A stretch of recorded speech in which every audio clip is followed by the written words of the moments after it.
Hi everyone, welcome to the weekly politics show on Relax Radio. I'm Councillor Premier with co-host Councillor Andrew Wood, and today we have a special guest, Assembly Member Murad Qureshi.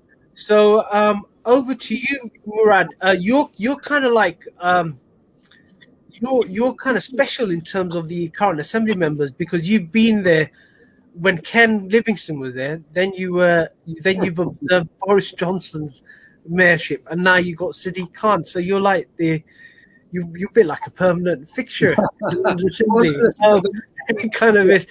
So do you want to go into how you came about, how you found yourself into this role, and the differences you observed in terms of the three types of leadership? Well, thanks for that, Paru, and thank you for both of you inviting me along this evening. My story is a family story, really, because I mean, if politics was always discussed on my dinner table, it was predominantly the politics of a political exile from Bangladesh and what have you. But as a family, we did put our energies into local government. My father, in the 80s and 90s, became a councillor in the city of Westminster. I subsequently became one as well, and so did my sister. So we did cut our teeth in local government here, and where we focused mostly was in the city of Westminster. Now, with my political colours, that meant permanent opposition, and that's not much fun, I can tell you this.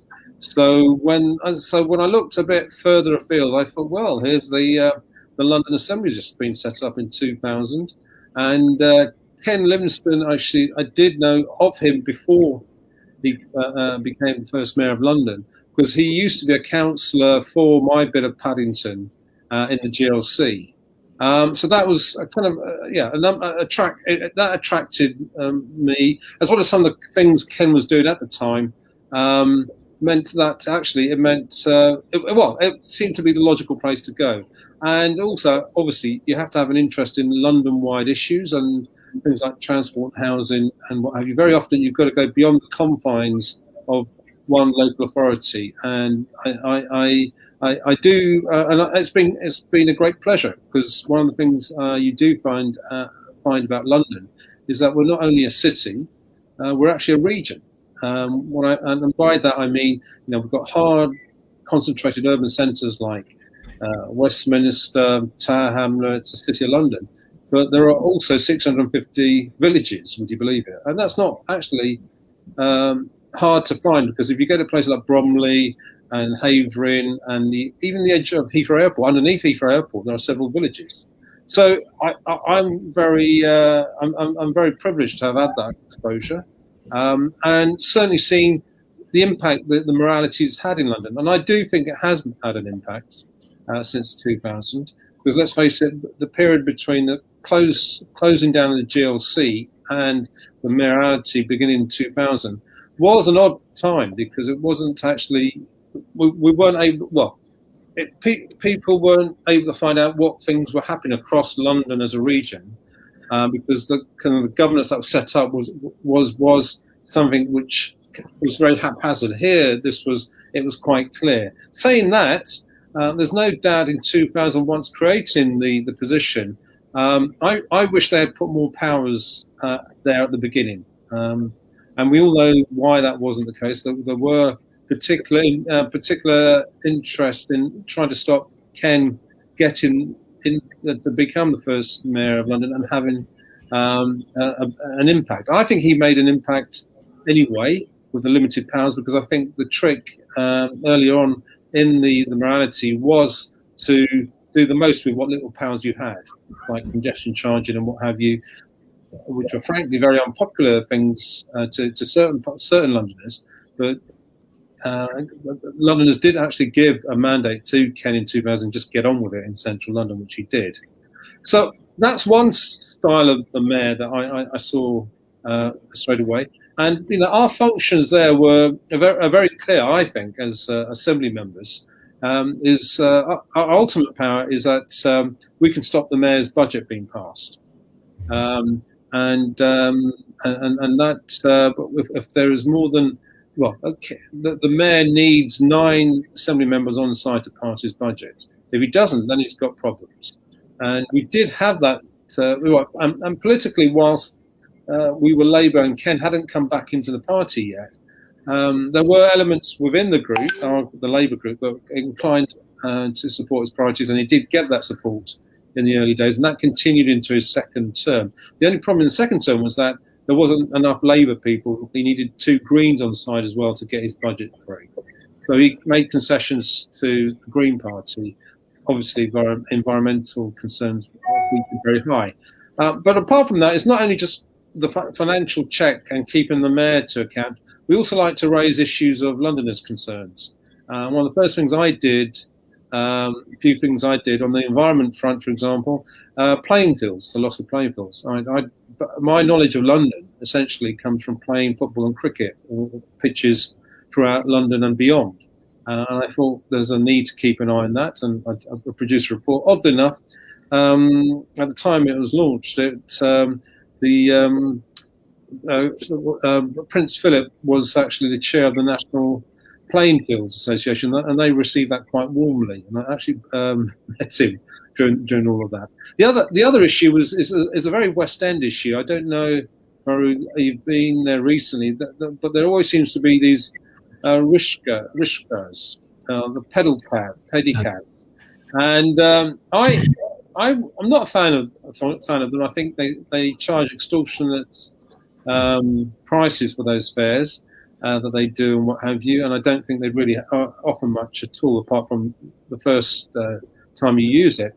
But I used it as an occasion to argue for them to be regulated, because I was concerned about the health and safety issues of these pedicabs in the West End on very specific trips. So that's the kind of thing you can do. Those were issues I picked up from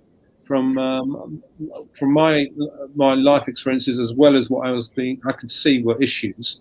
But Londoners can also approach us to raise issues, and we do that very often through the Mayor's Question Times, which happen every month, where we can raise issues that we think are pertinent for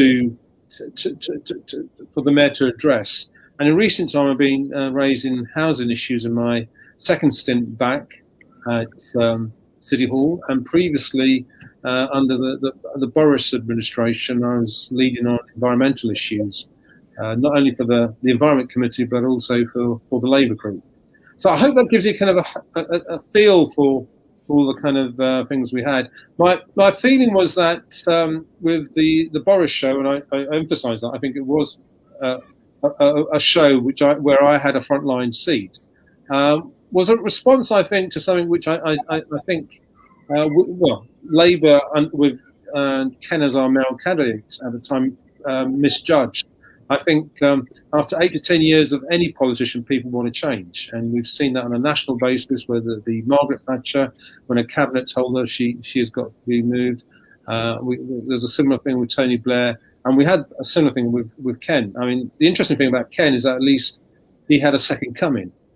He was the last leader of GLC and the first mayor of London, and I think he has got a proud track record of achievement.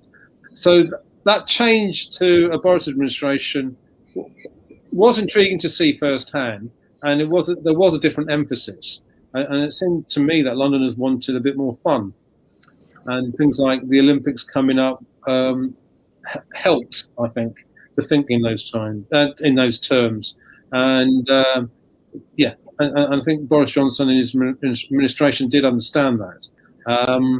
He also left at the right time. I think 2 terms of anyone, if you can't do anything in 2 terms, you're not going to be able to, as mayor, you're not going to be able to do much at all. At the beginning of Sadiq's time, actually, I managed not to get back into City Hall for the simple reason Sadiq won with such a landslide, it threw me off the assembly.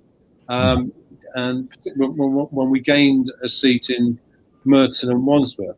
And as a result of my return over the last year, I've been watching Sadiq remotely, dare I say, from my laptop at home. I've not been able to interact in the same way that you do in an MQT when you're stuck in the same room. But nonetheless, I mean, he's certainly competent on top of it. I think what people don't appreciate, I think that there is one substantial difference between Sadiq's time as mayor so far, 5 years, and when Ken and Boris were mayor, was that he's up against a national government of a different political colours. Whatever Ken's misgivings of the national government at the time, his 2 terms were under a Labour government at Westminster. Similarly, with Boris's dealings with the national government were through directly with Number 10 with Cameron and co there. Sadiq hasn't been given that luxury at all, and I think that explains a lot of the angst that we've seen. And I don't think in the end of the day it's helping Londoners on a number of fronts. It will no doubt expand into our second session this evening.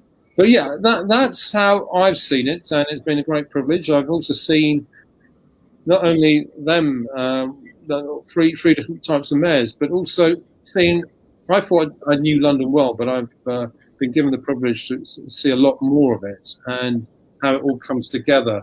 And I took a particular issue in water issues. Funnily enough, the mayor doesn't have much powers over the Thames, the canal, and even the Thames Water, who supply all our water in London. There are some other water companies. And that actually is a very, very important city issue. If you go in lots of parts of the world, if the city isn't providing decent water, it's a source of major tension. And interestingly enough, the way the politics has been set up in London, actually us politicos can't say or do much there at all. But I tried to cross the political divide on that by being Ken's chair of the London Waterways Commission, and also Boris's, oddly enough. So, and I think the only reason why they let me loose on that front was because they knew they didn't have any powers, so that meant I couldn't have any powers. But it did give me a good insight on the workings of the Thames, things like the Thames Barrier, the way that hopefully we can encourage more freight along the Thames and take lorries off, and the importance of canals. I've always lived near canals in Paddington. So I appreciate them, but I'm not sure other Londoners have had the privilege of having a constant still water flow going past them. So yeah, I hope that's enough to get people thinking about possibly what to ask me, apart from what yourself and Andrew may, Farouk. Cool. No problem. We're gonna go straight onto a break now. We're coming up to a break. After the break, we're gonna go straight onto the issues, and some of the issues are quite hard hitting. We Andrew and I, we hear it on the doorstep. ASB crime, the housing shortage, and also transport as well. Issues around, for example, the red routes, which has been a massive issue in Tower Hamlets, which people feel Tower Hamlets has been picked up upon. But join us after break when we go into the issues in the London Assembly election, the mayoral election, and we're going to put them straight to Murad. So join us after the break.